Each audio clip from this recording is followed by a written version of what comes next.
Ow. Hey! So I just filmed this whole thing and I had no memory, so it just stopped recording, like almost immediately. I've been reading a lot of tips on like how to make better videos, and one of those is script out your videos, and I was like, yeah, no, not doing that. Guess what I did today? That. But I do think I just go off on these tangents and I don't ever say what I really mean, so here we are. I like filming out here because I have my doggies asleep around me. They're so cute. I just want to give a disclaimer right now. I know I don't do this perfectly. Not even good. I'm not even good at doing this stuff. I just want to give you my 2 cents on some things, okay? Awesome. So what I'm talking about today is the hippie movement. I have heard hippie is such a loose term for so long, and it's trendy now. Y'all know I hate trendy, but I want to talk about this, okay? I consider myself as a hippie. When I was reading definitions, they were all very much like an unconventionally dressed young person and psychedelic drugs and very leftist politically, and I don't think that's like really what it has to do with. That's it sometimes, but not like overall. I think like the general like hippie movement. There's a huge new movement for hippies now. I'm very tired of the word hippie now after filming this twice and writing this all out. All of that aside, there's a huge movement on hippies right now, and I think we kind of push it off as a trend or a sense of style, or like a really cute room decoration with salt rock lamps and everything. But I just want to say, like, free people ain't it. Urban Outfitters is not it. Anthropology is not it. This isn't like to hate on these brands, but they're just an example of how hippie styles are not, like hippie styles is not living up to hippie values. They make you feel like you're part of this hippie movement, like supporting communities of people and dressing like you love the earth and you're very like ethereal. These styles are really just distracting you from what's going on underground.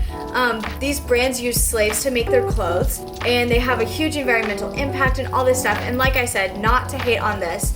Y'all have heard me talk about ethical fashion before, so you know that's kind of something I'm like big on. This is just, again, an example of the distraction that there is in the fashion industry, and how they make you think you're like portraying yourself one way when it's like not what you're doing at all by buying from those brands. Like I said, so many of the definitions of hippies is like unconventionally dressed and everything, but if you look at the real hippie movement from like the 60s and the 70s, like overall all they wanted was peace. This is being free from cruelty, violence, and disturbance. And I love that the disturbance word is in there, because that makes it kind of personal, that it's not just about war and gun violence and vegetarian and all this stuff. It's like, are you happy with the way you're living your life? Like, do you have peace with yourself with how you're living? So again, this foundation of the new hippie movement is peace. And it's not at all about how you dress. Can I just say that? That of course the hippies, and they looked a certain way. Like, yeah, they did dress unconventionally. They had the long hair and the beads and the braids and the little glasses, whatever. The bell bottoms, all of that. But that's not what made them hippies. That's not what made them who they were. And it's not what made the movement what it was. The foundation of this new hippie movement is peace. We all wish for world peace. We all talk about it. That's like the imagination that we have, is a world full of peace. But when you have the opportunity to move in that direction, do you do it? All the cliche hippie sayings like recycle and save the trees, do you do that? Do you care about who made your clothes and where they go when you donate them?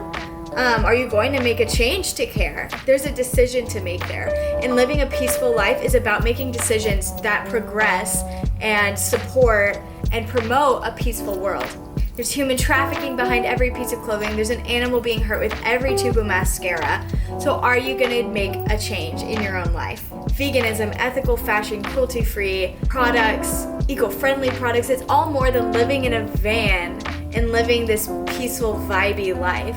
A hippie life, of course they have their iconic style, And I love that. Like, if I could dress like that all the time, like meaning if I had the money to like buy that whole ward, like I totally would, like in a second. I love it. I believe that you can live like a hippie wearing preppy clothes because, and of course it's like the definition of a style. So if I dress hippie but didn't live this way, like that's still hippie-esque. But I don't think, but all I'm trying to say is that's not what matters and that's not what defines this. It has nothing to do with what you wear or how many salt rock lamps are in your room. I have 2 and I'm like obsessed with them. They're my favorite things. But it's not about your style and it's not about the vibe you give off. It's about what kind of decisions you make and what kind of world you promote, you know? Living a peaceful life is choosing to make decisions that empower a peaceful world. If peace is absence of cruelty and violence and disturbance, then you have to act in opposite of those things. This can't be done by living the way the world made it convenient for you to live. I can't talk. Even when I script something out, I can't talk. This can't be done by living the way the world makes it convenient for you to live. You have to get uncomfortable and figure out what's important to you. Go waste free. Decide not to eat animals. Study up on your brands and see who uses like human trafficking to make your clothes. Like, if you don't believe in guns in America, do your research and see what kind of options there are. Don't just look beyond the obvious solutions. We need to look past where we are right now. Of course, we see in the 60s and the 70s, besides war, one of the biggest like hippie things was save the trees, use plastic. But now look at us, we're drowning in plastic. It said, I think by 2050, that we're supposed to have more plastic than fish in the oceans. And that's heartbreaking. And of course they didn't see that. I think the 60s hippies, if they knew that, they would have never said use plastic. I think we would have already been in the reusable fabric bags. There's now, how long ago was that? 40, 50 years ago? Look beyond where we are now. There's so much to learn. We need to look at consequences of what we're doing now to see how we can move forward. All of that being said, hi Koopy. Up, up. Ow, ow. Be careful of the camera.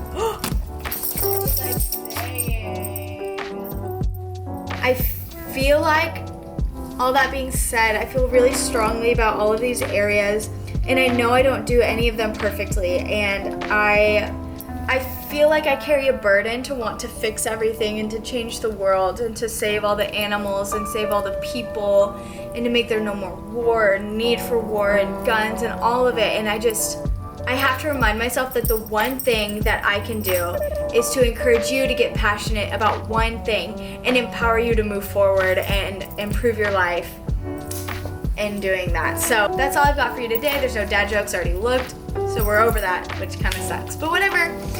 Love you guys. I hope you have a great day. Bye.